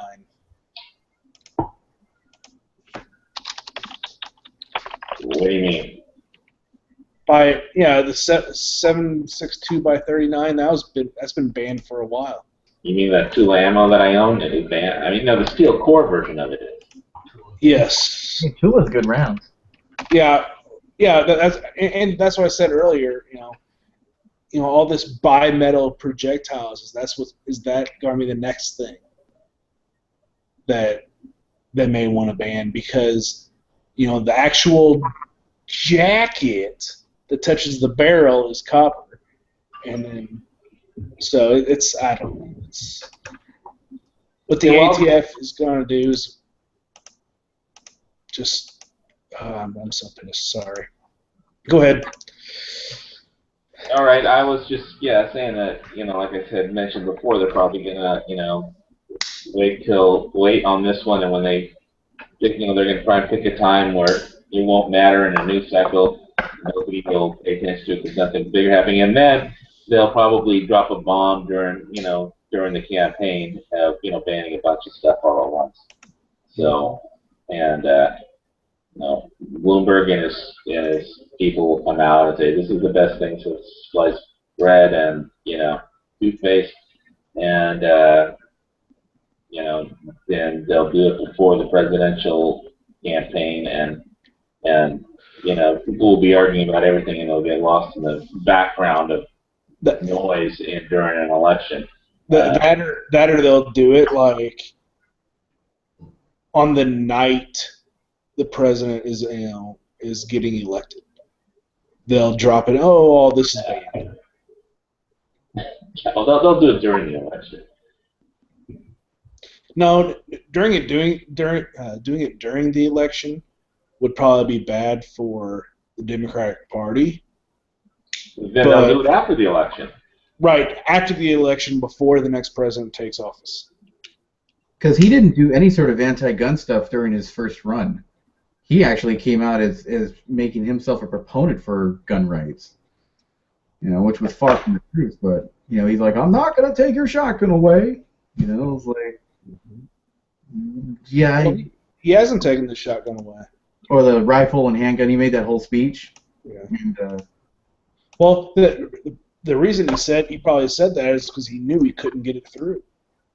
Like, because before they even had the debate with Romney up there, he said, he's like, I'm not going to take your shotgun away. I'm not going to take your rifle away. I'm not going to take your handgun. I believe in the Second Amendment. And, everybody... Our ammo away. Yeah. And then later on, he said that same thing. He's like, but I think that everybody here can agree that AK-47s should be in the hands of soldiers and not on our streets. And I said... Well, they're Ukrainian. Well, that's true, because what you and I own aren't AK-47s. They're neutered AK-47s. So I want to have an AK-47. No, I'm happy with mine, because if I had an AK-47, I'd probably be shooting down aircraft because those things kick up. I'm perfectly happy with a semi-auto because I can actually hit what I aim at. The thing is with this, having a select fire, very few people would put it on full auto because we can't afford to feed them on full auto. We may do a mag dump every month on full auto, then everything else is going to be semi. I mean, it's all bullshit. I really love the story with Rod on one of those military history shows where they had the story of Rod Van, I think his name was, and how he was a sniper, and he was supposed to be covering his squad, and his squad contacted the enemy before they moved into position, and he heard the gunfire, so he ran to try and help them, and he ran straight into like a NVA patrol. And they all had AK, so he just dropped his sniper rifle bolt action on the ground, and you're in a triple canopy jungle. He was like 30 yards away when they both saw each other, and he ran at him with a 45 and a 38, firing both guns. Yeah. And the AK people they shot high. As soon as they kicked out the first round, everything else was in the air. And he downed the first two people, and the entire rest of the squad just ran away because they were. One American popped out with two handguns, and like the rest of them just ran after the first two guys went down, and then he just probably picked up his sniper rifle. AKs, I don't know if you don't know what you're doing and haven't been trained to shoot them in combat. And I thought the NBA was, but I mean, all their rounds went high, because those things kick up. I mean, I've never shot full auto anything, but I've bumped fired my AK and my AK-74, and I could control them. The 74, I could keep, at 25 yards, I could keep them all on the body. If you were planning to do that, you didn't have just some guy pop out of the jungle with two cannons and aiming straight at you and running straight at you and firing. Also very true. So what would your natural instinct would, devolve to? Just grab that thing and pull the trigger, and you'd be shooting in the air too. Unless you're really, train with it every day, I think. For me, semi-auto is good for me. I don't need full auto, but that's me. I don't blame anybody. Do I need full auto? No. Do I want full auto? Yes. Yeah. Militarily, I think the main thing it is for is suppressing fire. And it's achieving superior rate of fire, which is very expensive. You don't want to do that if you have enough government ammo to shoot. Yep. If you have a supply train, then you could definitely rock full auto all the time. Yeah, did you see that story on like the thing in Afghanistan when they had I think it was also the Military History Channel, or maybe it was National Geographic, I don't know, something. They had this base, and there was a supply train that comes by from Pakistan to Bagram once a month, and the Taliban always tried to shoot it up, and so they had this base, and there was this, there's this firefight as the supply train comes right in front of the base, going to back there. That's why the base was there, and it was like a 12-hour full auto firefight, and they had so much brass on the ground, around them. They were even they were running out of ammo, and they're shooting at full auto because the Taliban kept in rotating different people, and the Apaches were coming in at ground level and just blasting everything like 10 feet above the ground. They were so low, and they fired so much ammo. It's like they were calling for more ammo. It's just, when you shoot full auto they couldn't believe how long this firefight was going on. 12 hours, full auto. Those guns will be going back to the armorer for new barrels. Right. And that's another thing. Full auto on a barrel, an M4 profile barrel or any barrel. Oh, it's horrible on it. So even if you get all the trimmings, if you get the bolt and Yeager, he said on one of his videos that the life of a barrel under constant use is 11 seconds. Because it was he said, it's about, I think he said it was 11,000 rounds or something like that. And if you take 11,000 rounds and compress it all into the time an actual round goes down the length of a barrel, it comes out to be 11 or 7 or 11 seconds of use of that barrel before it's shot out.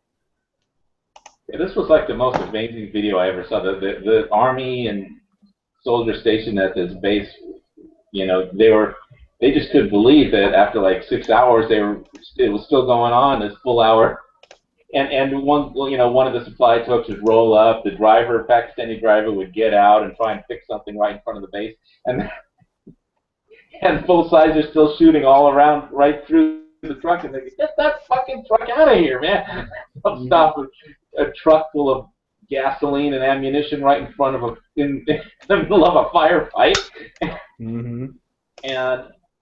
But they were just the looks on their faces, they were so stunned because after 7 hours the people were still firing, and that's when the Apaches came in at first they did one pass at high levels, and then they went back to at higher altitudes, and then they went and reloaded, and they came back at 10 yards off the ground and just dropped, opened up everything on them.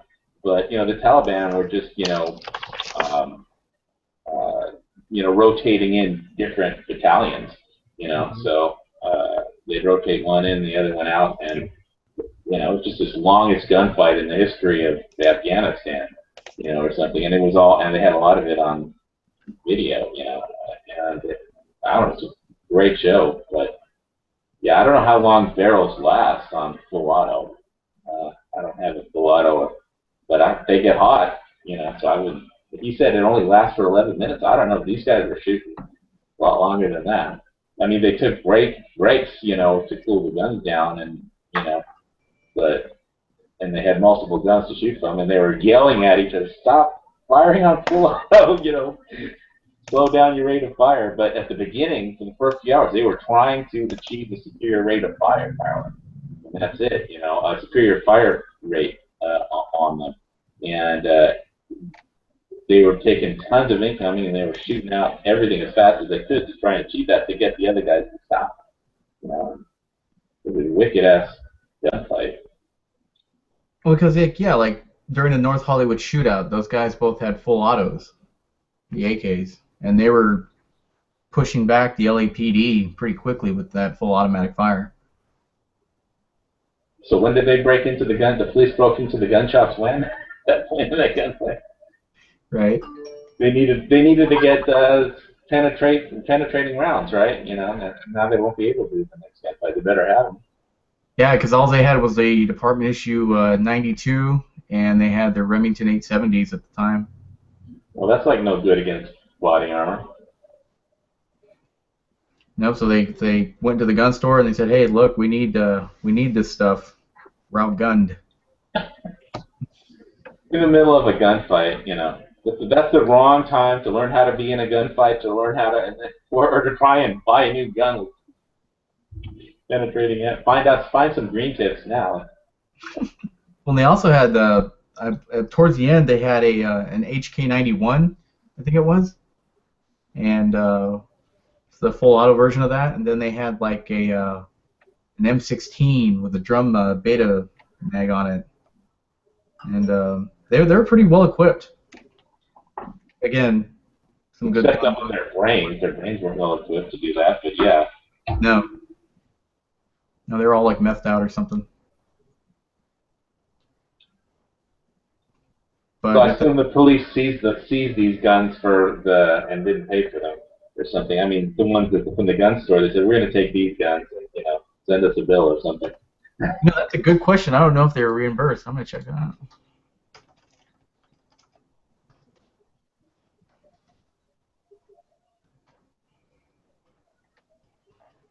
Sorry, I'm here reading Bearing Arms, their newest article. What's that? It's talking about the M855. Oh no. Okay. Put So it in the chat. Very, very bottom.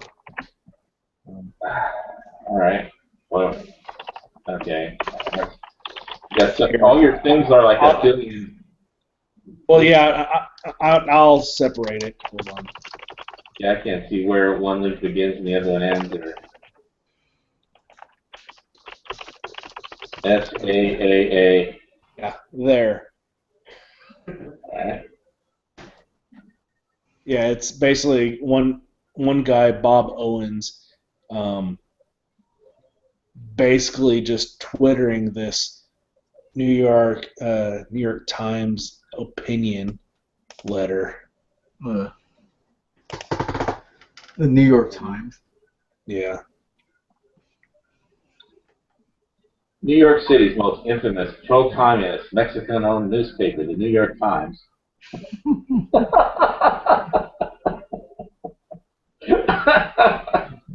Castro-controlled. No, I just made that up.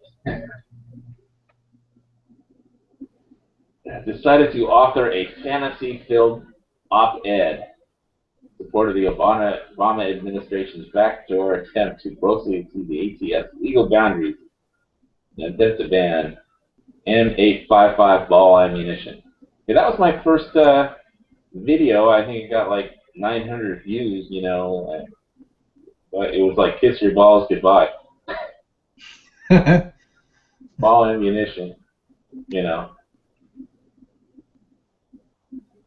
It was leading until the bigger channels came online up there. Anyway, leading the Google thing search things for a while. Blah, blah, blah, blah. What does Go ahead. I was gonna say, what does Yankee think about all this? Does he care?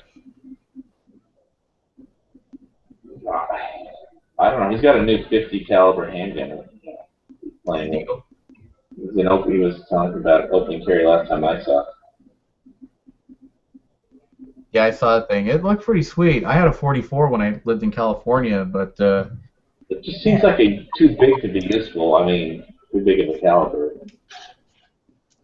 It's a novelty, man. It's I mean, it's fun, but it's I would keep that thing like next to the Indiana Jones idol on my mantle.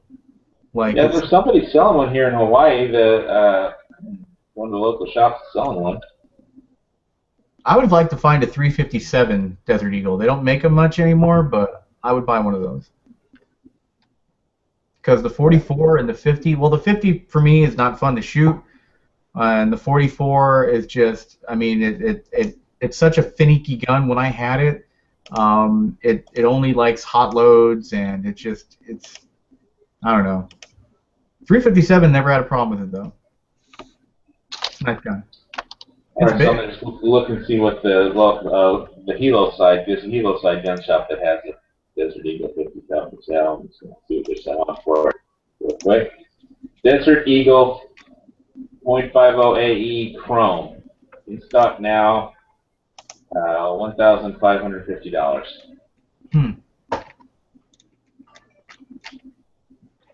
Anyway, I'm going to have to get out of here, guys. All right. So it was good chatting with you. I know we didn't solve any of the world's problems today, but well, we discussed tip psychosis. I mean, yeah, and well, I guess we'll find next week if something happens. It'll probably the psychosis will start over again. Either in reaction to the Friday typo post, or maybe nothing will happen until the 16th. Well, I think the 16th is the last day they're accepting communication. Anything post mark the 16th. So I'll be like, hey, if you guys don't ban it, I'll buy donuts for the whole technology branch. That's gonna be a whole 4 people. Right. Well, I figure cops are cops worldwide, right? All right. All right. Well, thanks, man, for stopping in, Fuss. I appreciate it. And Brandon, you got anything else to say? No, we're good. Fuss, don't get hit by any cars. And we can have take your shell casing to kindergarten day, right? At the beginning, you didn't say anything about shell casings. You just said a case of. I know. I didn't want to hey, it's showmanship, You disappointed that the round wasn't live in the kindergarten. You have to wait to the very end to realize it's not a live round. It's just a ammo can full of empties. All right. Well, this has been a Green Tip broadcast. Go on over to Gun Channels and sign up for it if you haven't. And there's a lot of cool people on there, and it's free. And if you haven't gone over to the WhiteHouse.gov, sign that petition. And you still got a few more days left. And there's also Save M855 and was it Gun Owners? GOA, Gun Owners of America. Yeah, GOA also has something that goes straight to the reps. I don't think that one goes to the ATF, but Save M855 does go to the ATF and your reps. I use them both on a daily basis. So if one gets the reps and the other one doesn't, or vice versa with the ATF, I know that I'm getting my voice heard, or at least my voice out there. Yeah, just say something, and the politicians, will try and do what they do to get votes, and do something, maybe, if they're lucky, because this will probably settle politically, not legally, and hopefully we can throw a monkey wrench into the ammo ban or into Hillary's ban. Hillary's life somehow. If she ever, I sent her an email, but you know, she has email problems, I hear. So I'll get back to you, but it'll be under a different name. It'll be like thefutureprez@hillary.com or something. Her personal email. HillaryForPresident.com. Okay. All right. So send in your stuff to the NRA ILA Political Action has one also, and there's one on gun channels. There's a link on gun channels. I think main page, the GOA one. And so that's it, guys. Till the next, we might have a last stand of the Green Tips chat at some point, like on the last day, when the panic and psychosis is just totally just. You've got zombies running around and people running into each other with Green Tips and shit. Thanks for watching, guys.